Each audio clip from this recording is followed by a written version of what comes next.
আসসালামু আলাইকুম। আমন্ত্রণ জানাচ্ছি চ্যানেল জুলাই 36 এর রাতের সংবাদে। প্রথমে জানিয়ে দেব জাতীয় সংবাদ। জাতীয় সংসদের স্পিকার হাফিজউদ্দিন আহমেদের স্ত্রী দিলারা হাফিজ সিঙ্গাপুরে চিকিৎসাধীন অবস্থায় মারা গেছেন। ইন্না লিল্লাহি ওয়া ইন্না ইলাইহি রাজিউন। শনিবার স্থানীয় সময় দুপুরে তার মৃত্যু হয়। মৃত্যুকালে তার বয়স ছিল ৭৮ বছর। রোববার সন্ধ্যায় মরদেহ দেশে আনা হবে। সোমবার সংসদ ভবন ও সেনানিবাসে জানাজা শেষে বনানীতে দাফন করা হবে। স্বরাষ্ট্রমন্ত্রী সালাউদ্দিন আহমেদ বলেছেন, পুলিশ কোনো দলের লাঠিয়াল বাহিনী নয়। তিনি বলেন, পুলিশকে দলীয় প্রভাবমুক্ত ও জনবান্ধব বাহিনী হিসেবে গড়ে তোলা হবে। পুলিশের বর্তমান পোশাক নিয়েও অসন্তোষের কথা জানান তিনি। ঐতিহ্যবাহী নতুন পোশাক ফিরিয়ে আনার সিদ্ধান্ত আসবে বলে জানান তিনি। সারদায় প্রশিক্ষণ সমাপনী কুচকাওয়াজে এসব কথা বলেন। বিশ্ব জ্বালানি সংকটের মধ্যেও গ্যাস সরবরাহ সচল রাখতে এপ্রিল মাসে 9টি এলএনজি কার্গো আমদানি করবে সরকার। এর মধ্যে একটি স্পট মার্কেট থেকে কেনা হবে। উচ্চ দামের কারণে প্রায় 4,500 কোটি টাকা অতিরিক্ত ভর্তুকি লাগবে। যুদ্ধ পরিস্থিতির কারণে দীর্ঘমেয়াদী সরবরাহ বন্ধ থাকায় স্পট মার্কেটের উপর নির্ভরতা বেড়েছে। জ্বালানি তেল মজুদ ও সরবরাহে শৃঙ্খলা আনতে দেশের 9 জেলায় 19টি ডিপোতে বিজিপি মোতায়েন করা হয়েছে। অবৈধ মজুদ ও পাচার ঠেকাতে টহল ও গোয়েন্দা নজরদারি বাড়ানো হয়েছে।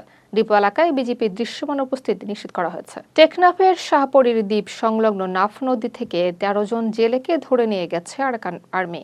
3টি নৌকা সহ জেলেদের আটক করা হয়। ঘটনায় উপকূল জুড়ে আতঙ্ক ছড়িয়েছে। বিজিবি ও প্রশাসন বিষয়টি জানলেও লিখিত অভিযোগ হয়নি।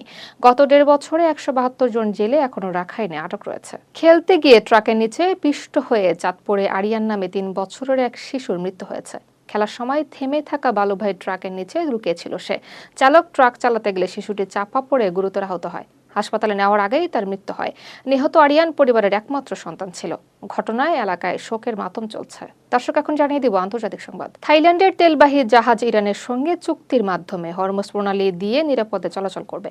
প্রধানমন্ত্রী আনুতানি চানভিরাকুলে তথ্য জানিয়েছেন। চুক্তির ফলে জ্বালানি আমদানি নিয়ে উদ্বেগ কমবে বলে আশা প্রকাশ করা হচ্ছে। হরমুজ প্রণালী বিশ্ব জ্বালানি সরবরাহের গুরুত্বপূর্ণ পথ।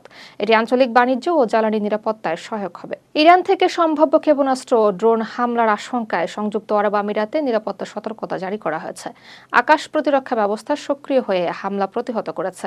বিস্ফোরণের শব্দ শোনা গেলেও বড় ক্ষতি হয়নি।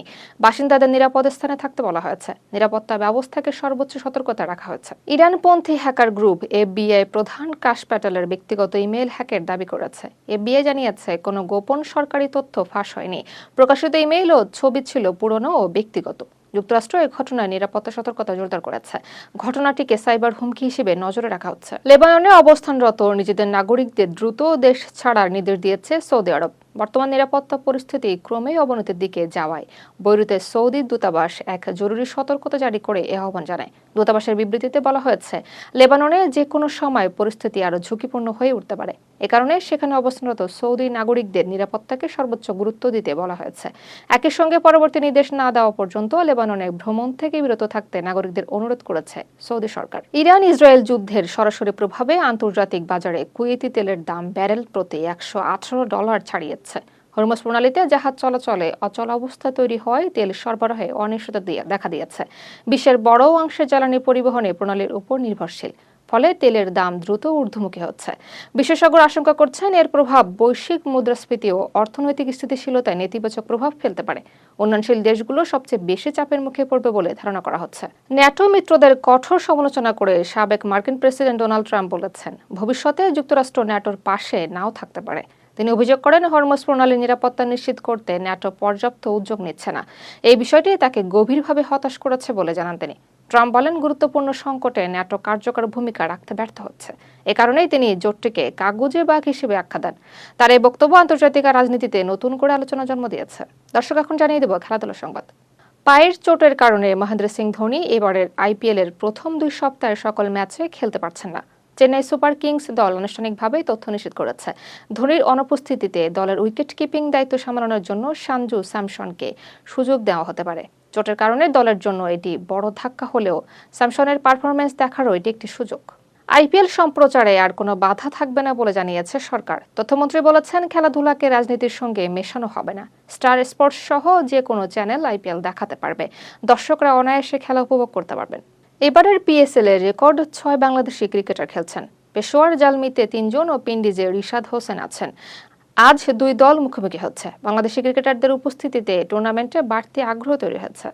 এশিয়ান কাপ বাছাইয়ের শেষ ম্যাচ খেলতে সিঙ্গাপুরে পৌঁছেছে বাংলাদেশ ফুটবল দল। 31 মার্চ ম্যাচটি অনুষ্ঠিত হবে। জিতলে ফিফা র্যাঙ্কিংয়ে লাভবান হতে পারে বাংলাদেশ। ভিয়েতনামের বিপক্ষে প্রস্তুতি ম্যাচে দল ৩-০ ব্যবধানে হারে। পিএসএল-এ মুস্তাফিজুর রহমান দুর্দান্ত বোলিং করেছেন। ৪ ওভারে ১৯ রান দিয়ে ১ উইকেট নেন তিনি। লাহোর কালান্দাস ৬৯ রানে ম্যাচ জেতে। ম্যাচে দলের রং বদলে যাওয়ায় নিয়ে সমালোচনা হয়েছে। তিনি যৌথভাবে সর্বোচ্চ উইকেট শিকারীর তালিকায় উঠে আছেন। ভুটানের নারী ফুটবল লিগে আবারও খেলবেন এক ঝাঁক বাংলাদেশি খেলোয়াড়। মাসুরা পারভিন পারো এফসিতে চুক্তিবদ্ধ হয়েছেন। সাবিনা খাতুন সহ আরো কয়েকজনের সঙ্গে আলোচনা চলছে। গত মৌসুমে ১৫ বাংলাদেশি খেলছিলেন। Pakistan cricket board fast bowler Naseem শাহকে কারণ দর্শানোর নোটিশ দিয়েছে। তার সোশ্যাল মিডিয়া এক্স অ্যাকাউন্ট থেকে পাঞ্জাবের মুখ্যমন্ত্রী মরিয়ম নওয়াজ সম্পর্কিত পোস্ট করার অভিযোগে নাসিম দাবি করেছেন তার অ্যাকাউন্ট হ্যাক হয়েছিল এবং পোস্টে তিনি করেননি। তবে পিসিবি সন্তুষ্ট হয়নি। বোর্ড জানিয়েছে নোটিশের জবাব পাওয়ার পর শাস্তিমূলক ব্যবস্থা নেওয়া হবে। দর্শক, এতক্ষণ সাথে থাকার জন্য ধন্যবাদ।